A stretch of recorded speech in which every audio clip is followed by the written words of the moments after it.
Our next panel delves into the music industry, which is a business not typically known for its green practices, but it is filled with creative and innovative thinkers, and that makes a great opportunity. Is it possible for artists to make a big sound and leave a small footprint? Please welcome Adam Gardner, director and co-founder of Reverb, Christine Owens, Senior Vice President for Communications and Brand Management at UPS, and our panel moderator, Natalie Allen, anchor and correspondent for CNN International.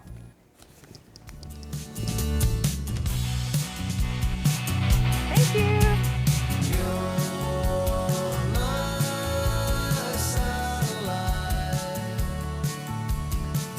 All right. I'm just going to go out of the box here a little bit. Christine has been with UPS for over 30 years. And I'm not saying that's not a sexy job, Christine, but I think that sharing the stage with an indie rock guitarist may be her defining cool moment. I think my brand just went up. We're rocking. I know that UPS and its collaboration with rock groups likes to say, when people say, "What are you doing here?" they like to say, "We're with the band." Waited all my life to say that, right? So we'll talk more about your interesting collaboration and the fact that you two actually have a lot in common. But first I want to talk with you, Adam. You're with the band Gardner, but in 2004 you and your wife founded Reverb. So tell us what it is you do and the big names you've been able to draw into your effort. Well, it all came out of feeling badly about the negative impact touring has. Picture 20,000 people descending upon one concert and all the waste that's associated with it, all the plastic at the end of the night, all the fuel that it takes to get buses and trucks out there, and then multiply that times 50, and that's just one tour, and you're doing years and years of this. And so Reverb came out of that need. A lot of artists that I was speaking to, not just myself, felt this way, like, how do we do this better? And so Reverb was started by my wife and I to answer that question and to actually execute and make it easy for bands to actually lessen their footprint on the road. So that could be coordinating biodiesel for the buses and trucks, local farm food for catering, dealing with the venues for waste management on recycling and composting, trying to get reusables in place so you're not creating waste in the first place. Any number of things. We go. There's no silver bullet, so we go after all of it. Well, these huge events, as we all know, generate so much trash. I did a story on the Philadelphia Eagles a few years ago about how they were trying to lessen their impact. And I think Christina Lurie, the owner of the Philadelphia Eagles, might even be with us today, but I profiled her several years ago. And one football game generated 60,000 plus cups. And let's just say after a positive fan event, i.e. lots of beer intake, I learned that the fans don't quite care about where things go. Now the indie rock group audience may be a little different than the football audience, not sure, but it's not just recycling. It's like you say, a lot of the things that you do to help lessen the impact of these huge events, and you've signed on some big names as well. Yeah, Dave Matthews Band, Fish, Jack Johnson, Maroon 5, Fun, a lot of the major tours you hear about going out, they're working with us to help reduce the impact and engage their fans to participate in it as well. How does it make you feel now that you see what you're doing? You set up signs that say Eco Village. I mean, you're doing a lot to educate the fans as well. It's it's something that really came from just I wanted to take care of my own footprint, and then the community's so small. Everyone came to me saying, "Oh my goodness, wait, you can do all this? This can happen?" Yeah, we can help you do that, and we'll actually have staff folded into the crew, so they're riding on the buses just like a guitar tech or a drum tech, but they're the sustainability tech, so to speak, so they're handling everything on the ground. And then also out in the front, again, we're setting up an eco-village where fans can interact with their local nonprofit groups and participate and take action, because awareness isn't enough. The awareness is just the means to the end of action and having measurable change. And Adam was telling me a cute story about how years ago, before he started Reverb, fans would want to talk with him about what kind of hair gel he uses, what kind of jeans he wears, and he thought, wait a minute, I think we need to have a more meaningful discussion. Yes. Like, okay, this is nice and all, but... So you launched Reverb.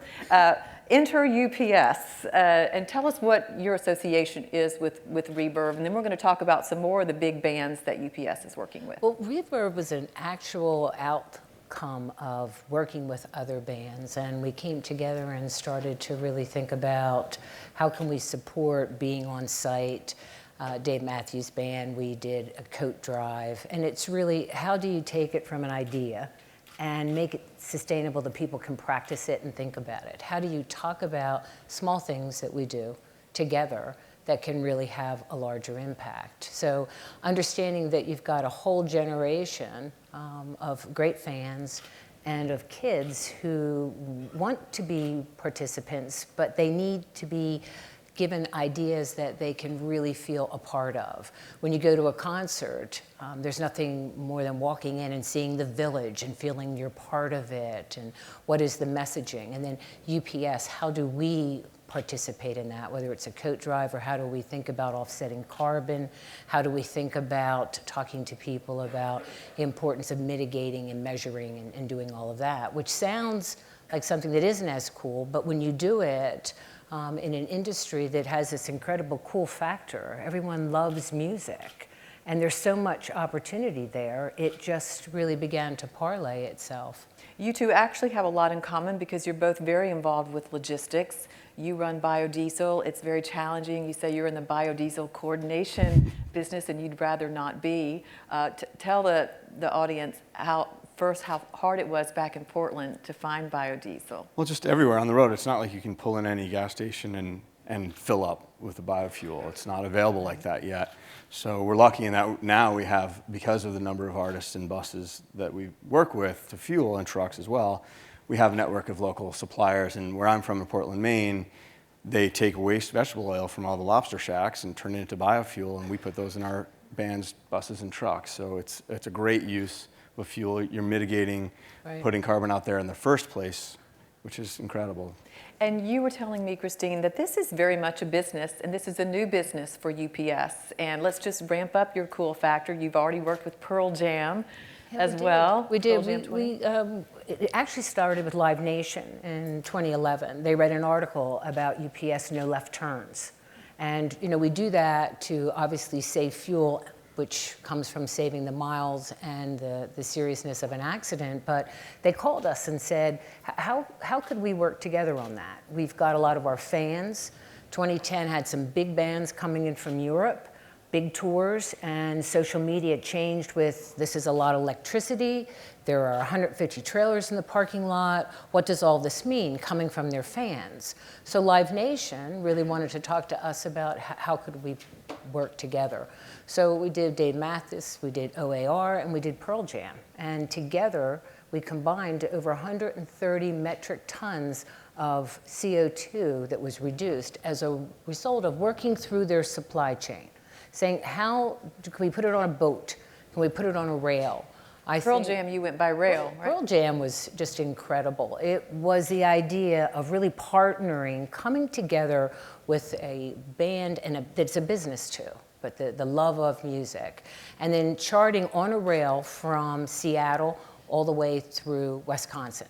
And being able to do that, be competitively priced so that they weren't paying more, that UPS was still in the game for the margins that we need to make, it's a business, and yet offsetting. 75% reduction of carbon on a rail versus a truck. Though, isn't it more money, though, for these bands to try to work with you to think of ways to be more environmentally sensitive? It isn't an equal push-up. What has to happen is you really have to talk about where are you going. It's a very complex logistics opportunity for us. Can it go by ship? When do you need it? Not, do you need it all on the property? It's the same idea. Do you really need to go faster in this world, or when do you want your materials to come in? So it's going through the supply chain with them, and then working with them with vendors that frankly have been with them, we talked earlier, 30, 40 years. It's not trying to come in and displace, it's coming in to bring your expertise and work within that group. And still work with a lot of the same individuals, but it's challenging. But it's challenging. The Olympics. Let's talk just for a second. London Olympics. You had a unique way of shipping into London. We did. And you said the media missed the story. Sorry about that. Well, they didn't, because every once in a while you wonder how that happens when you're focusing on it. But for the Olympics in London, it was a huge challenge for us. We moved 30 million pieces. We inventoried. If you saw a pommel horse come out, if you saw the gold come out, it was because it was placed and inventoried by UPS. But the agreement was from the London group that it was a zero. They wanted to really make sure that it was a green game. They wanted everything offset. So we brought in over 100,000 pieces of furniture for the dorms for the athletes, 10,000 pieces of luggage. So what we did was we brought it in by ship. And then, you know, the traffic in London is noteworthy. So bringing through with tractor trailers and loads and loads and loads of this furniture just wasn't an option. So we loaded it on a barge and we brought it down to Thames. So we brought it down the river, and you know, people were interested that, wow, you've never done this kind of movement on a barge, which is true, but the reason we were doing it was to really not have a carbon footprint, the same as you would if you lined up, you know, the count was something along the lines of 6 sets of 38 trailers. Now imagine that coming through those narrow roads. So you have to really think about the logistics complexity, and then you have to go and solve it. So it didn't get quite the green uplift. You know, I think that was really a better story. You missed that part. God. Yeah, just a little. It was just a spectacle. Sorry. It was a spectacle. Stay focused on that. But where does this go from this? You started this many years ago. You brought on some really heavy hitters and bands, and we were discussing this morning, trying to be solution-based. Could there be a logo for rock groups that are carbon neutral in their concert? But that's hard to do, and you're both saying that changing habits is very difficult and getting a new way of thinking. Yeah, I think right now it's about building the momentum towards solutions. And we do, Reverb started something called the Green Music Group, where we're setting standards and guidelines for what it means to have a green tour. So there's a definition attached to it, and you can have a Green Music Group logo on your ad mat or on your ticket. But I think more important than that is actually inspiring, the bigger reason to have that was just inspire peers. It's a positive peer group to say, okay, what are our best practices? What are the solutions that work best? And how do we inspire everybody? The music community, while it has a huge impact and a far-flung reach, it's a small community, and we're all very tight-knit. So I think the partnership with Reverb and UPS that we're building upon has a lot of legs, because once we have more and more stories about how UPS is helping make tours more sustainable and more efficient, the more people will be aware of it, and it'll quickly catch on. Like, okay, this is a very viable solution, and answers the question of, well, what are we doing with all this fuel we're burning? How can we mitigate it? Are there other options? Right. I want to see if there are any questions. We might have time for one if anyone has any. Here's one over here. Hi, Namrita Kapoor of Environmental Defense Fund. I was fascinated about your story about bringing the products into London, and I wanted to hear more about what was the cost of doing that, and is that sort of thinking, is that something that you could see incorporating into your movements regardless of this demand by the Olympics on the zero offsets or zero carbon? Well, you learn very quickly how large a barge is. And then you think about that from containers, and all of a sudden you wish there were more contiguous rivers, and you understand why barges existed. It cost us no more to do the barge than it did to do the trailers when you think about the time and the idling. So it was a really great solution that just turned out that way. We would have done that because there would have been no other way to really mitigate the carbon. So you know, you look at it as in a bundle, which is where the technology comes in.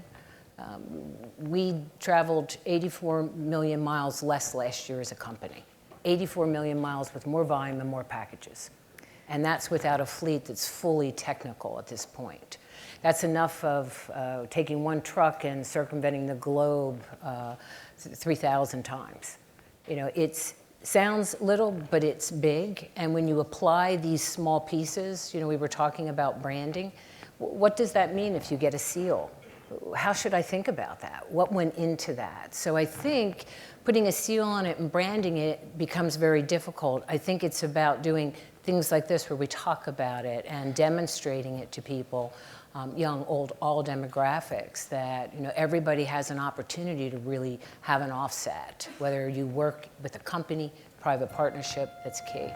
Interesting that you're still faced with many challenges that you were in the 1930s when you started with electric vehicles in New York, and they would run out of electricity and the guys would push them home. Yeah, it's true. We just started 100 in California. They have a 75-mile radius. It's better than running out of fuel halfway into your day and pushing it back to the barn. That's right. Well, that alarm does not mean we're up. They're not being that obnoxious with us. It's just been happening, but we are out of time. So I want to thank Christine, and you'll hear Adam tonight on stage. Roger. Ripping it. All right. Thank you. You can all be with the band, right? She'll be there. With the band.